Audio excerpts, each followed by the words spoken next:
Kami merindukan Tuhan berbicara secara kuat di dalam hati kami yang terdalam, untuk memasuki apa yang akan kami diskusikan di sesi yang Tuhan percayakan bagi kami pagi hari ini. Kami tidak menginginkan ini berlalu begitu saja, tetapi tidak mengubahkan apa-apa dalam hidup kami. Tapi kami merindukan supaya ini sungguh-sungguh mengubahkan kami. Berikan kepada kami hati yang sungguh untuk memberi perhatian kepada apa yang akan kami bicarakan pagi ini. Dan biarlah kiranya segalanya terpresentasikan bagi kemuliaan Tuhan saja. Kami bersyukur berdoa dalam nama Tuhan Yesus Juru Selamat. Amin.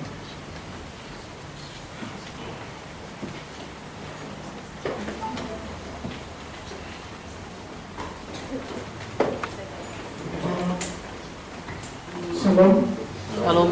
Saya tidak mengeksposisi lebih dalam atau lebih jauh tentang Kristus sebagai kekayaan yang lebih besar. Bagian pendahuluan saya kira telah dihantar dengan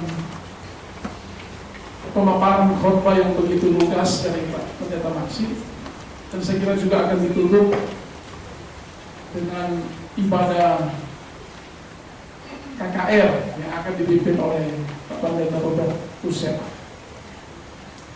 Saya mencoba mengajak saudara untuk memikirkan tema ini, atau kita berefleksi berkaitan dengan tema ini dengan satu topik yang saya pilih sebagai berjudul Kristen Sejati. Pada pemahaman yang paling mendasar, saya meyakini begini, bahwa penghayatan yang benar terhadap pernyataan Kristus sebagai kekayaan yang lebih besar menghasilkan Kristen sejati. Saya ulangi, penghayatan yang tepat, penghayatan yang benar tentang tema Kristus sebagai kekayaan yang besar mesti bermuara pada Kristen sejati. Amin. Amin. Dan itulah yang sedikit kita, atau mungkin juga cukup banyak kita dengar dari khotbah Pak Maksi tadi malam. Tapi saya juga ingin mengatakan begini kepada saya saudara, bahwa kita hidup seringkali mempresentasikan Kristen yang palsu.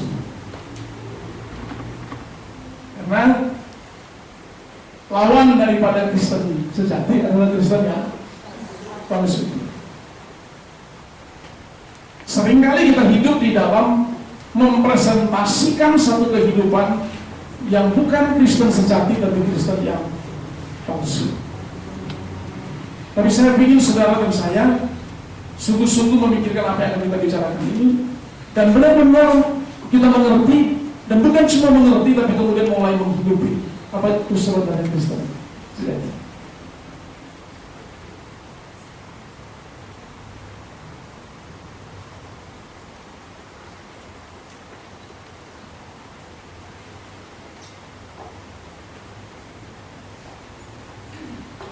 Saya punya waktu berapa lama, Pak? 45 menit. 45 menit. Semua berjam.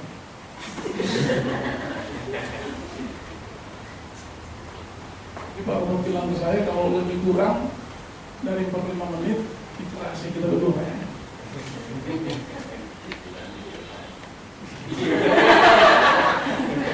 Tapi saat ini memahami tentang Kristen sejati, Anda masuk kepada bagian berikutnya.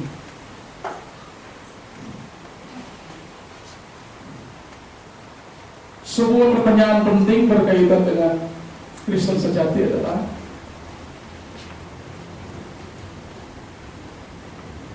Kristen seperti apa yang ingin kita bangun? Kristen seperti apa yang ingin kita bangun?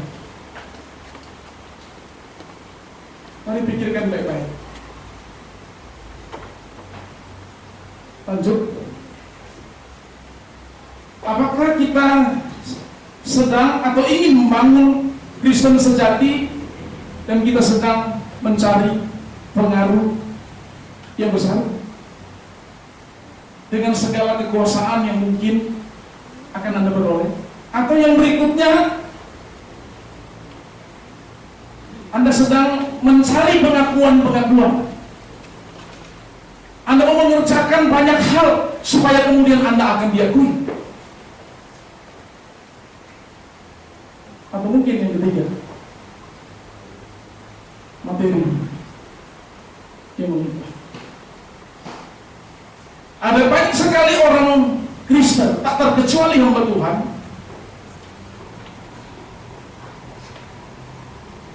mengidentikan Kristen sejati dalam bahasa Kristen yang diberkati jika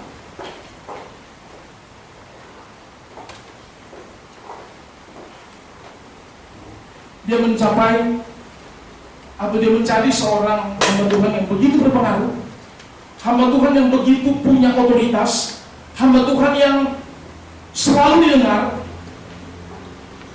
lalu dia ingin mencapai dalam pencapaian oleh karena dia mengejar pengakuan-pengakuan.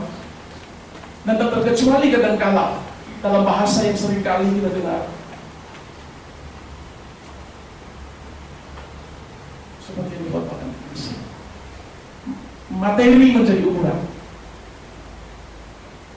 Seringkali kita berkedok rohani,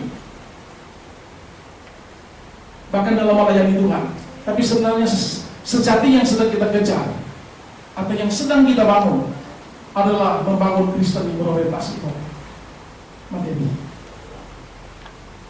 Maka kemudian kalau itu yang kita kejar, pertanyaan berikutnya, seberapa bernilai itu bagimu?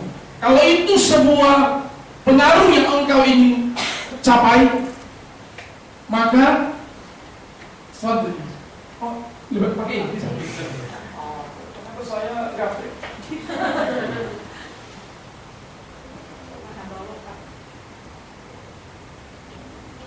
Power. Terus lagi. Terus.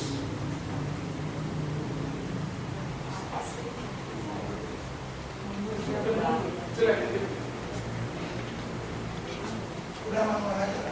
Ya, kalau itu manual aja ya. Bisa. Bisa itu yang terakhir. Jadi jangan dikira saya yang gerakin.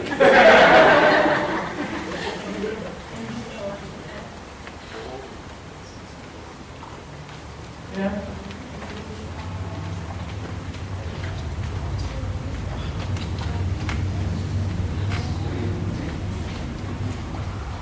Seberapa bernilai itu bagimu? Pertanyaan berikut adalah,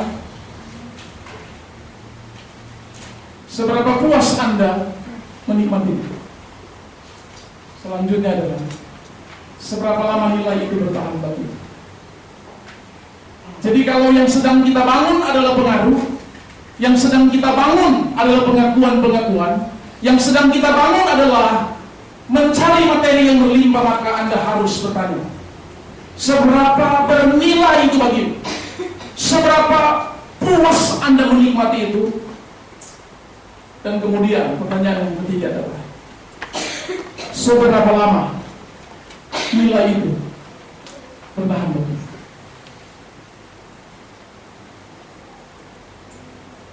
Mari dengarkan nasihat firman Tuhan. Dunia ini sedang lenyap dengan keinginannya, tetapi orang yang melakukan kehendak Allah tetap hidup selama-lamanya. Dengan kata lain, bahwa semua hal apapun yang kita dapat, yang saya sebut tadi, entah itu pengaruh, entah itu pengakuan-pengakuan, entah itu materi yang begitu melimpah yang engkau dapatkan di dalam dunia ini, dan engkau menganggap itu sebagai menjustifikasi bahwa engkau sedang diberkati oleh Tuhan. Dan kalau itu yang engkau bangun, pertanyaannya adalah, kita mengatakan dunia ini sedang lenyap dengan keinginan. Yang bertahan ternyata bukan pengaruh yang engkau bangun, bukan pengakuan-pengakuan yang engkau dapatkan, juga yang bertahan bukan materi yang engkau peroleh, tapi yang bertahan adalah jika saya saudara mendapati diri melakukan kehendak Allah. Amin. Mari lanjutkan.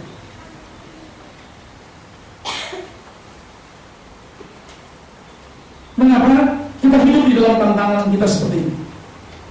Tantangan kita di mana kita hidup sekarang adalah, Anda mau setuju atau tidak setuju, saya kira inilah kenyataan yang merupakan tantangan kita. Kita hidup di dunia yang tercemar dengan segala ambisinya adalah usaha menyingkirkan Tuhan. Kita hidup di tengah kenyataan dunia sekarang ini, di mana mungkin pencapaian-pencapaian, kekuasaan-kekuasaan, materi yang engkau peroleh, yang semuanya itu akan lenyap dengan segala keinginannya. Dibangun dalam satu spirit, dibangun dalam satu ambisi, sebagai usaha untuk menyingkirkan Tuhan.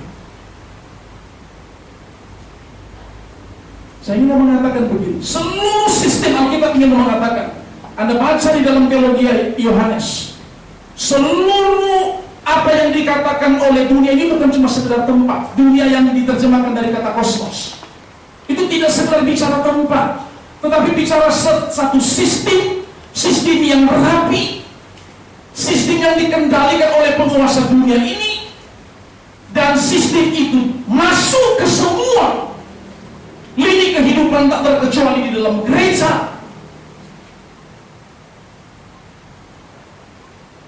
Dan sistem itu dibangun sebagai usaha untuk menyingkirkan Tuhan. Jadi jangan kira menyingkirkan Tuhan hanya terjadi di luar gereja. Jangan kira menyingkirkan Tuhan hanya terjadi di luar pelayanan. Menyingkirkan Tuhan bisa masuk di dalam gereja. Menyingkirkan Tuhan bisa masuk di spiritual.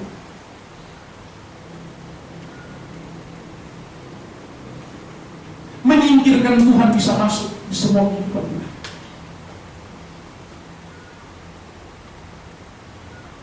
Saya tidak mau panjang lebar karena ini masih banyak slide-nya. Lanjut. Firman Tuhan bilang apa? Lihat, aku mengutus kamu, apa? Seperti domba ke tengah-tengah serigala. Sebab itu hendaklah kamu cerdik seperti ular dan tulus seperti merpati. Alkitab menegaskan, dunia di mana kita hidup ladangnya serigala. Kita tidak ditaruh di tempat di mana tidak ada serigala. Tuhan tidak kemudian karena tempat itu serigala menjauhkan kita dari pengaruh serigala. Bukan. Tapi yang Tuhan cuma minta bagi kita, sementara engkau hidup di tengah dunia yang jahat, yang digambarkan seperti serigala, hidup dalam sistem yang jahat, dengan orang-orang yang jahat, digambarkan sebagai serigala. Yang diperlukan engkau tidak keluar di situ, tetapi yang diperlukan bagi kita cerdik seperti ular dan tulus seperti itu. Ini yang kemudian Paulus katakan berikut. Karena itu perhatikanlah dengan seksama bagaimana kamu hidup. Jangan seperti orang bebal, tetapi seperti orang arif. Potensi menjadi bebal, potensi menyingkirkan Tuhan, itu terbuka lebar di semua lini kehidupan, di semua lini pelayanan yang kita masuk. Karena di dalam pelayanan pun berdiam banyak saudara.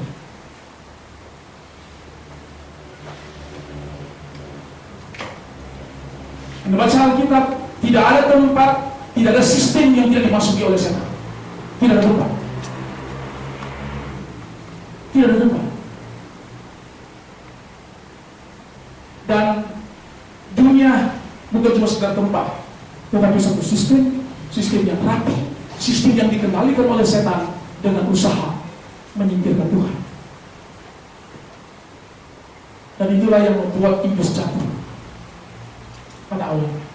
Maksud saya malaikat itu iblis. Ya ikut terus saya tentang iblis udah banyak mendalami itu. Ya. Hari ini menegaskan ulang.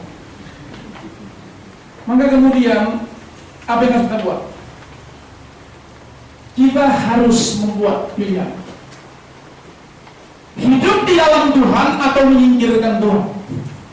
Gak ada ranah abu-abu pada orang Kristen. Kadang-kadang kita menghaluskan bahwa Anda tidak mengandalkan Tuhan. Saya ingin mengatakan, saat Anda tidak mengandalkan Tuhan, saat itu Anda mengambil posisi Tuhan, dan saat yang bersamaan Anda menyingkirkan Tuhan dalam hidup. Jangan kita kasih halus.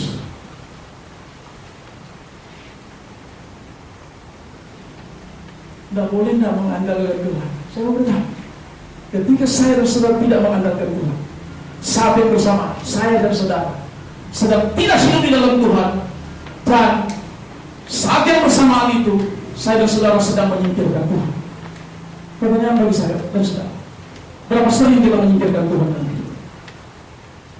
Tapi mungkin akan terjelaskan pada bagian berikut ini. Apa sih sebenarnya yang disebut dengan hidup di dalam Tuhan? Yang pertama adalah, kalau kita bilang kita hidup di dalam Tuhan, maka menjadikan Allah sebagai satu-satunya dalam hidup. Catat baik, dalam Alkitab, Allah tidak pernah mengizinkan saya dan saudara membagi perhatian kita di luar dirinya. Sekali lagi, catat baik dalam Alkitab, Allah tidak pernah mengizinkan kita untuk membagi perhatian, untuk membagi kasih di luar dirinya. Bahkan sebenarnya kasih yang Allah minta kepada kita, perhatian yang Allah minta kepada kita hanya bagi Allah. Karena itu saya mendefinisikan mengasihi Allah berarti mengasihi satu-satunya Allah. Lalu mengasihi yang lain apa? Mengasihi karena Allah. Anda melakukan yang lain, Anda melakukan karena Allah. Itulah sebabnya dalam Kolose 3:23 berkata, apapun juga yang kamu perbuat, perbuatlah itu dengan segenap hatimu, seperti untuk Tuhan dan bukan untuk manusia. Karena kalau Anda melakukan sesuatu bukan karena Tuhan, Anda akan cepat atau lambat berada pada titik untuk berhenti melakukan itu. Karena Anda menemukan tidak punya alasan untuk melanjutkan tindakan. Tetapi kalau Anda melakukan karena Tuhan, Anda tidak akan pernah menemukan alasan untuk berhenti.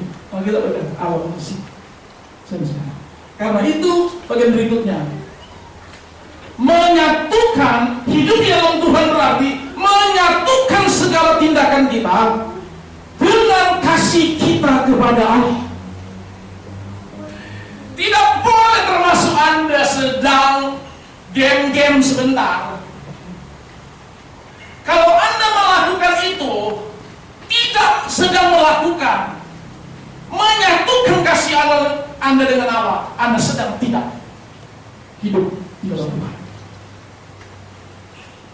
Iblis pintar, karena kalau game dia pikir hiburan, tapi itu adalah jebakan yang kadang kala membuat kita lupa diri. Akhirnya kita sama lagi dunia. Karena itu, bagian berikutnya, memisahkan tindakan kita dengan kasih kita kepada Allah adalah kejatuhan. Anda tahu ceritanya di mana? Wahyu pasal 2 tentang jemaat Efesus. Saya mau bilang bahwa kalau Anda lihat di sana, jemaat ini secara kasat mata nggak ada yang cacat, secara moral mereka nggak ada yang cacat, secara doktrin mereka tidak ada yang cacat, secara kesetaraan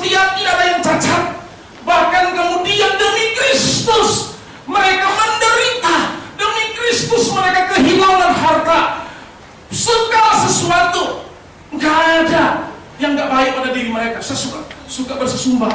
Kalau ada gereja seperti itu zaman sekarang, panggil saya membantu pelayanannya. Saya nggak pikir 7 kali. 5 kali saya langsung bilang, boleh saya bergabung. Jemaat itu, jemaat yang luar biasa. Bahkan saya ingin mengatakan, nggak ada, hampir sulit melihat jemaat seperti di jemaat Efesus ada di zaman sekarang. Tetapi Anda harus ingat dalam ayat 4, ketika Tuhan mengetahui semua prestasi pelayanan mereka, semua tindakan yang mereka lakukan tidak gampang lelah, menderita bagi Tuhan, rela kehilangan harta. Ada orang yang coba sok bilang rasul, mereka uji dengan doktrin menghadapi mereka ternyata salah. Mereka lihat semua perbuatan moral, mereka tidak bercacat. Tapi Tuhan bilang ayat 4, tapi aku mencela Allah karena mereka meninggalkan kasih. Sebab itu betapa dalamnya engkau jatuh. Jangan dikira sedang melayani Tuhan tidak jatuh. Karena itu saya kalau hidup dalam Tuhan tidak boleh memisahkan segala tindakan saya dan saudara dengan kasih kita kepada Allah. Memisahkannya, Anda jatuh. Cuma dengan Tuhan saya dan saudara no.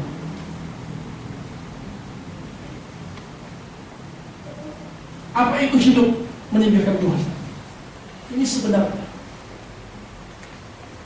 hidup menyingkirkan Tuhan berarti menjadikan diri sendiri sebagai fokus. Segala sesuatu berfokus pada diri sendiri. Yang dibangun adalah cari pengaruh, yang dibangun adalah cari pengakuan-pengakuan, yang dibangun adalah cari materi yang melimpah. Dan aneh sekali sebuah kegonyolan yang seringkali kita jumpa. Hal-hal seperti itu dijustifikasi sebagai hamba Tuhan yang berkati.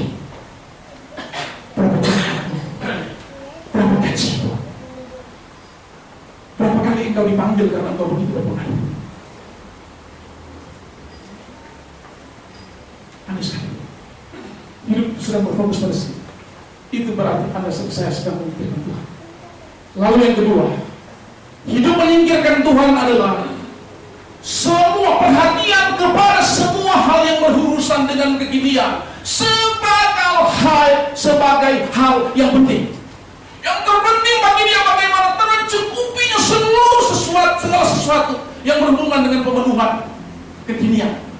Rumah yang mewah, mobil yang mahal, dan segala macam.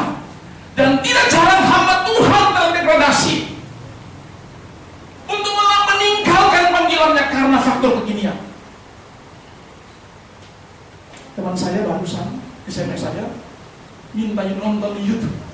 Ada seangkatan saya, satu kelas dengan saya, persis.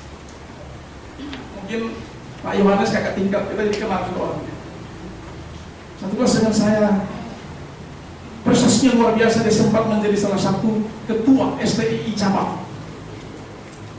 STI cabang. Lalu dia pindah di Kalimantan. Kalau Anda pernah nonton di YouTube, Anda nonton kemarin di TV One. Tapi kalau Anda tidak nonton di TV One, Anda bisa buka Google. Tapi saya nggak mau beritahu namanya. Tapi kalau mau beritahu, tanya saya. Teman saya SMS dan beritahu namanya. Kalau dia kaget, saya kaget, dia bilang, katakanlah namanya Bejo. Pak Bejo, alumni STI tahun sekian, angkatan sekian. Angkatan saya kok. Sudah murtad. Kenapa? Saya pikir kalau saya lanjutin, ternyata jadi bin gadungan, pangkat kolot letor. Dan sudah banyak pemerintah daerah dikibulin sama dia. Bupati aja kena di Kalimantan Timur, Kalimantan Timur, iya. Kalimantan Selatan. Ya udah, pokoknya Kalimantan. Nanti saya tunjuk. Kalau Anda mau buka video bisa, karena di YouTube ada. Itu disiarkan di TV, durasinya hampir 5 menit bahkan. Jadi karena bin dan yang lucunya setelah ketangkap bahwa ada anggota kartu TNI lengkap, baju TNI lengkap, yang luar biasanya lagi adalah punya pistol asli dan pelurunya banyak. Saya kaget, ini teman saya ini, saya mau telepon nggak tahu nomornya. Kalau saya tahu, saya mau telepon sebentar. Dia pernah jadi salah satu ketua STI cabang. sekarang lagi di penjara, tertangkap tanggal 16 Mei. Berarti baru lah. Tertangkap tanggal 16 Mei. Kenapa ditangkap? Alasannya cuma satu. Karena dia mau mengejar proyek Pemda. Dia tertarik meninggalkan panggilannya karena faktor pemenuhan kekinian. Celaka sekali. Maka kemudian menyingkirkan Tuhan berikutnya adalah ditandai. Orang yang menyingkirkan Tuhan, menjadikan diri sendiri sebagai fokus, perhatian kepada semua yang berurusan dengan kekinian sebagai hal yang penting, dan menyingkirkan Tuhan ditandai dengan 3 karakter mendasar. Yang pertama, itu saya ambil dari 1 Yohanes 2:16, memuaskan keinginan daging, memperoleh apa yang menjadi keinginan mata, dan keangkuhan hidup. Bahaya kalau hidup Anda mulai digerakkan dengan keinginan daging, kalau hidup Anda mulai ingin digerakkan dengan ketamakan karena keinginan mata. Lalu kemudian yang paling juga bahaya adalah ketika Anda mulai menyombongkan diri untuk prestasi-prestasi yang Anda capai. Saya mau beritahu, seluruh yang kita capai dalam hidup ini, Anda harus mengerti sebagai kenyataan Anda menerima anugerah Allah. Tidak ada hal apapun yang Anda dapat kalau bukan dipercayakan oleh anugerah Allah. Anda boleh sombong. Tidak jarang ada banyak orang mengemas presentasi tentang kerendahan hati dalam spirit kesombongan.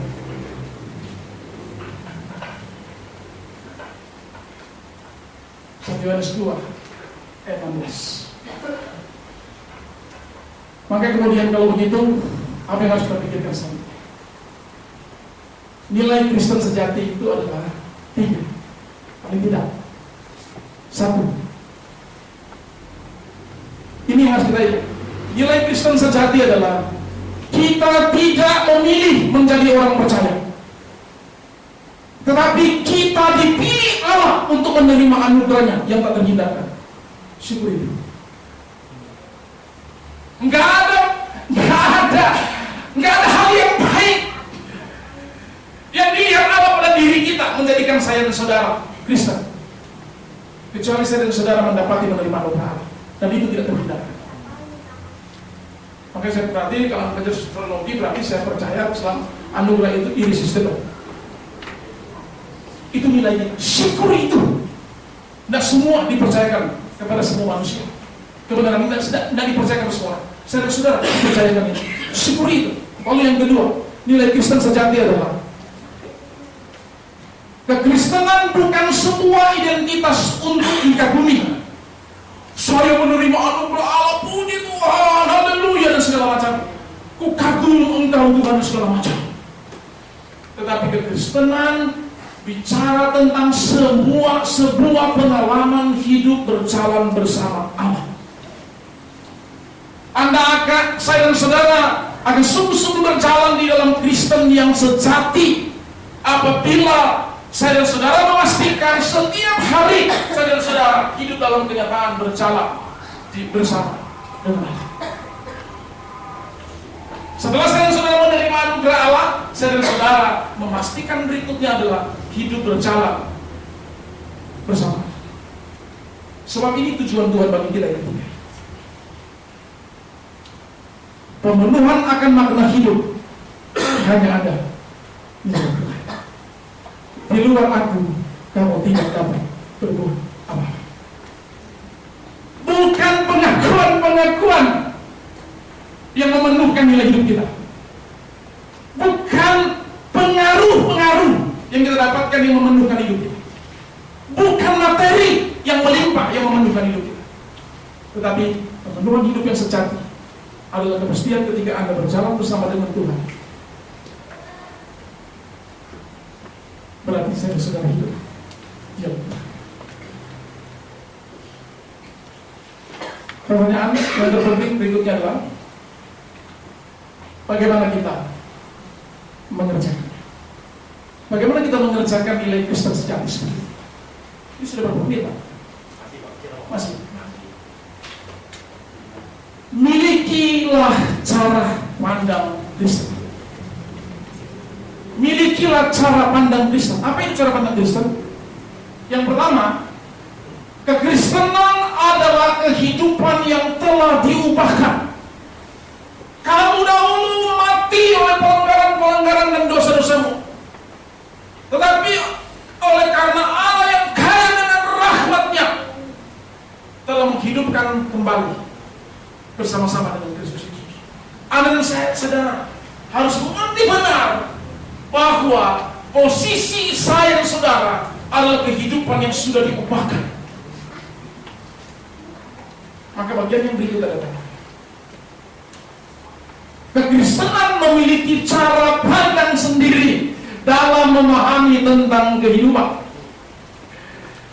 Ini yang dikatakan di dalam Roma pasal 12 ayat 2. Janganlah kamu menjadi serupa dengan dunia ini, karena engkau sudah diubahkan oleh Tuhan. Dulu kepantasanmu mati di dalam dosa adalah berbuat dosa. Sekarang ketika engkau sudah dihidupkan dengan Allah, cara pandang kita tidak boleh sama lagi seperti dunia ini. Ayat 11 pasal 6 berkata dalam Roma itu, demikianlah hendaknya kamu memandangnya, bahwa kamu telah mati bagi dosa, namun kamu hidup bagi Allah dalam Kristus Yesus. Sehingga yang ketiga adalah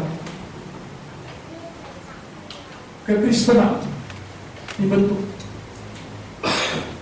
untuk mencari sempurna dengan Kristus. Itu nilai Kristen sejati dalam perspektif memiliki cara pandang Kristen. Apakah hidup serupa dengan Kristus merupakan salah satu alternatif? Saya mau bilang itu alternatif satu-satunya. Soal saya dan saudara tidak sempurna melakukannya itu bukan isu yang kemudian menjilid kebenaran kekristenan itu dibentuk untuk menjadi serupa dengan Kristus. Saya dan saudara bahkan tidak punya pilihan lain.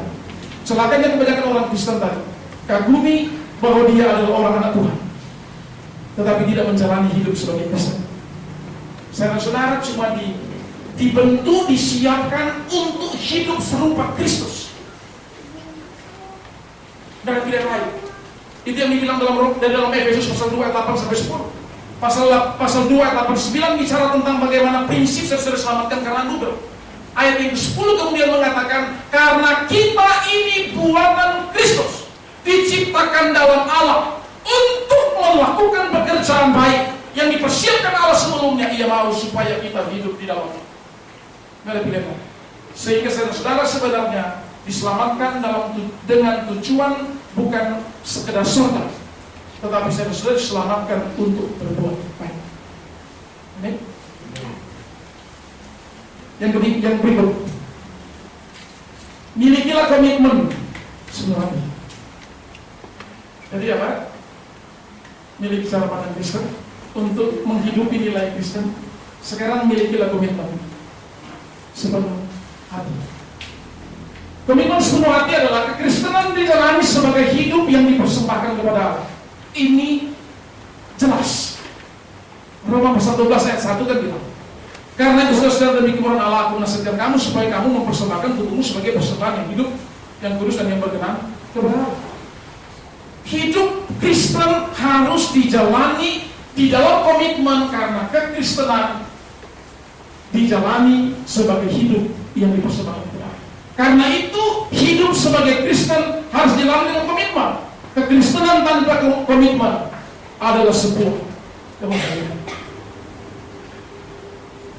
Lagi lelucon yang besar, bahasa yang lebih tepat adalah mustahil. Saya dan saudara mempresentasikan iman Kristen yang sejati, iman Kristen yang berkenan kepada Tuhan, iman Kristen yang siap menghadap Tuhan, kalau tanpa komitmen. Amin. Ini yang jarang sekali terjadi pada diri kita masing-masing. Inilah teladan Paulus. Coba lanjut. Ini yang Pak Mas katakan. Komitmen Paulus adalah, karena bagiku hidup adalah Kristus, mati adalah kemudian. Dia menerima dirinya sebagai orang-orang, sebagai pribadi yang menerima anugerah. Dia menerima dirinya sebagai pribadi yang diterima oleh kasih Allah yang ajaib. Maka kemudian saya tahu saya harus membuat pilihan menjalani hidup ini. Saya harus komit dalam pilihan itu. Dan bagi saya komitmen itu adalah hidup bagi Kristus. Nggak penting seperti yang Pak sudah katakan kemarin. Nggak penting bagaimana proses yang akan saya hadapi, proses yang akan saya jalani. Itu bukan urusanku. Urusanku hanya satu: mendapati setiap langkah hidupku hidup bagi Kristus. 15 menit lagi saya bikin 14 menit.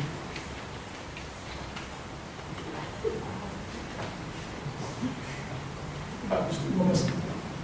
Anda dan saya cuma punya pilihan. Anda harus buat komitmen. Apa yang komitmen Anda tentang kehidupan Kristen yang Anda inginkan? Buat pilihan, buat pilihan. Bagi Paulus, bagiku hidup adalah Kristus.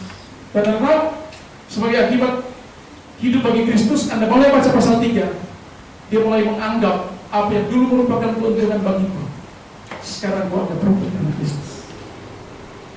Itu diambil oleh Musa juga.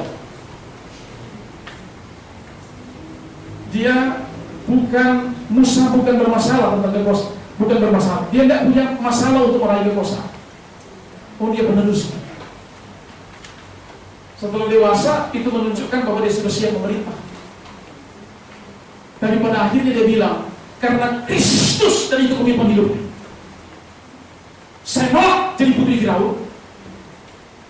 Saya memilih menderita bersama-sama dengan umat Allah.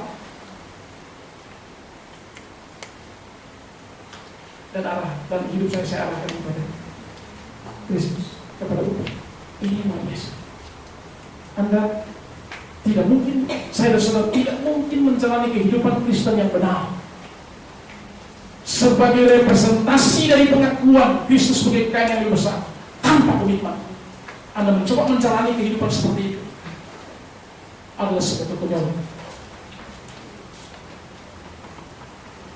Berikut.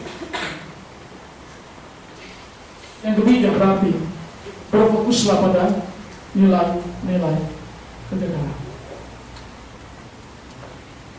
Sebuah definisi hidup yang berfokus pada nilai kekekalan berarti hidup menjadikan urusan kerajaan Allah sebagai prioritas dalam hidup. Hidup menjadikan urusan kerajaan Allah sebagai prioritas dalam hidup. Apa yang menjadi prioritas kita sekarang? Atau apa yang menggerakkan? Atau apa alasan yang paling mendasar yang menyebabkan saya dan saudara melakukan A, B, C, dan D? Masih nyambung nggak dengan kepentingan kerajaan Allah? Saya suka game, tapi ada itu dengan game ya. Karena itu dengan demikian hidup sebagai Kristen adalah hal menjadikan Tuhan satu-satunya hidup, dan semua hal tentang kita haruslah menemukan relasi dan maknanya dalam kepentingan kekekalan. Mari kita dengar nasihat dua tokoh yang saya ambil berikut itu. Ini Paulus bilang dulu, aku melupakan apa yang telah dilakukan dengan semua pencapaian-pencapaian yang dia beroleh, dengan semua yang dia bilang dulu itu sebuah keuntungan. Aku melupakan apa yang telah di belakangku dan mengarahkan diri kepada apa yang di hadapanku dan berlari-lari kepada tujuan untuk memperoleh hadiah, yaitu panggilan surgawi dari Allah dalam Kristus Yesus. Sehingga kemudian dia lanjutkan berkaitan dengan panggilan itu, dia berkata, tetapi aku melatih tubuhku. Kata melatih tubuhku menjaga sedemikian rupa supaya perhatianku bukan kepada yang lain kecuali kepada kekekalan, kepada menggenapi panggilan surga untuk mendapatkan hadiah. Dia melatih begitu rupa. Berarti memang ada harga yang harus dibayarkan. Karena saudara hidup dalam kesementaraan yang dipenjara oleh berbagai keinginan yang nafsu, berbagai keinginan yang menyesatkan, yang mendegradasi kita untuk tidak melihat itu sebagai keuntungan. Aku melatih tubuhku dan menguasai seluruhnya. supaya sesudah memberitakan Injil kepada orang lain, jangan aku sendiri tolak. Ada banyak penginjil yang tertolak di hadapan Tuhan. Ada banyak penghamba yang tertolak di hadapan Tuhan. Ada banyak gembala yang tertolak di hadapan Tuhan. Karena fokus yang sedang dia bangun bukan kepada panggilan surga, tetapi pada pemenuhan dunia. Banyak sekali apa Tuhan kompromi dengan dosa. Pada akhirnya dia akan tahu bahwa hidup berhadapan dengan Tuhan, dia membawa sebuah kehidupan yang hampa, sebuah kehidupan yang mau. Karena Paulus bilang, aku jaga demi kepentingan meraih kekekalan. Karena baca konteksnya sebelum itu, dia jaga hidupnya begitu rupa, menguasai seluruhnya dalam semua aspek kehidupan, dalam semua tantangan, dalam semua permainan, dalam semua game-game kehidupan yang saya jalani, dalam semua sentuhan-sentuhan kehidupan. Aku jaga supaya itu tidak menggerus saya, tidak memindahkan perhatian saya kepada kekekalan panggilan surgawi. Kalau itu terjadi, aku akan ditolak. Pastikan saudara-saudara siap diterima, bukan ditolak. Tapi sekali lagi saya mengatakan, ada banyak hamba Tuhan, sedikit mahasiswa spiritual, sebagian dosen tertolak di hadapan Tuhan. Karena Paulus berkata begini, saya ingat sekali kan saya sempat mengeksposisi itu sebagai bagian tugas saya waktu di STI. 2 Timotius 4 ayat 1 dan 2. Di hadapan Allah dan Kristus Yesus yang akan menghakimi setiap orang yang hidup dan yang mati, aku berpesan dengan sungguh-sungguh kepadamu demi penyataan Allah dan demi kerajaannya. Dan pesung akan menghadap pengadilan Kristus. Bagian Pasifik tidak akan pindah ke Padang. Tidak akan pindah. Karena pengadilannya begitu murni, bagaikan api yang membersihkan emas dan bukan emas. Pikirkan baik-baik, apakah hidup Anda digerakkan oleh kekekalan atau bukan?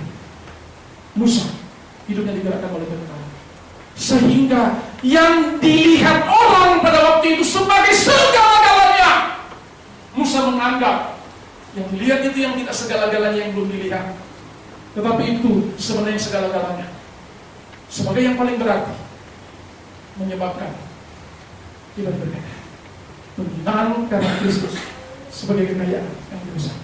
Terus supaya ada waktu terus. Ini Joseph Stowell mengatakan begini: jika surga sudah terlihat jelas, tindakan dan respons kita akan berubah. Kalau belum berubah, surga belum tidak jelas lagi. Terarah kembali secara radikal dan luar biasa. Sekali kita mengangkat pandangan kita ke arah kekekalan, kehidupan dan pertanyaan-pertanyaan yang mengancam iman kita akan memperoleh arti yang baru. Dia ingin mengatakan bahwa kita hidup di dalam konteks ada banyak sekali kenyataan-kenyataan yang mencoba mengancam iman kita. Tetapi kenyataan itu sebagai satu fakta yang tidak bisa dihindari. Yang engkau perlukan menghadapi fakta dari kehidupan yang tak terhindari adalah pandanganmu tentang surga yang jelas. Apa yang bisa dilakukan? Maka kemudian saya kutip lagi satu pernyataan dari yang namanya C.S. Lewis.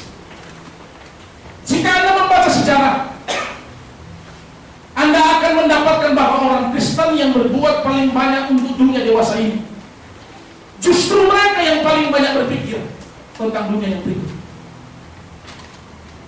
Jangan dikira orang yang paling banyak berbuat untuk kehidupan di dunia ini adalah orang yang hanya memikirkan dunia ini. Justru tidak. Dengan kata lain, nggak usah khawatir, tidak berarti ketika engkau fokus ke surga, engkau meninggalkan pekerjaan di dunia.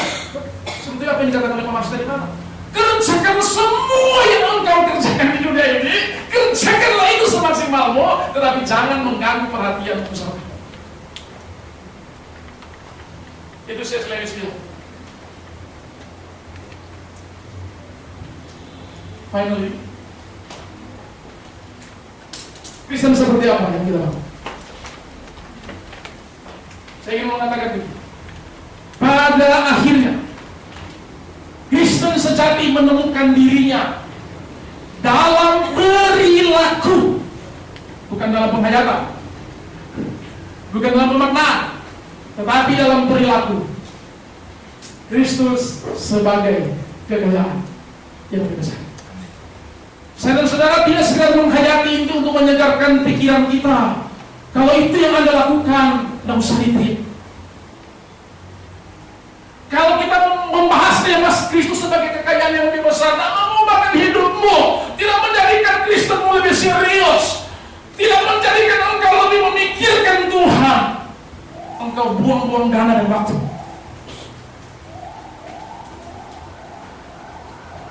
Haruslah engkau berperilaku Kristus sebagai kekayaan yang besar, dan itu membentuk Kristen sejati.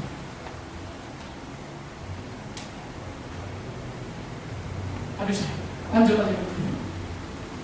Sebab segala sesuatu adalah dari Dia, dan oleh Dia, dan kepada Dia, dan bagi Dialah kemuliaan sampai selama-lamanya. Jangan pernah mengambil posisi itu. Jangan kau mulai mengambil posisi itu untuk menyingkirkan Tuhan. Selanjutnya, selamat melayani Tuhan dan Raja kita. Suri.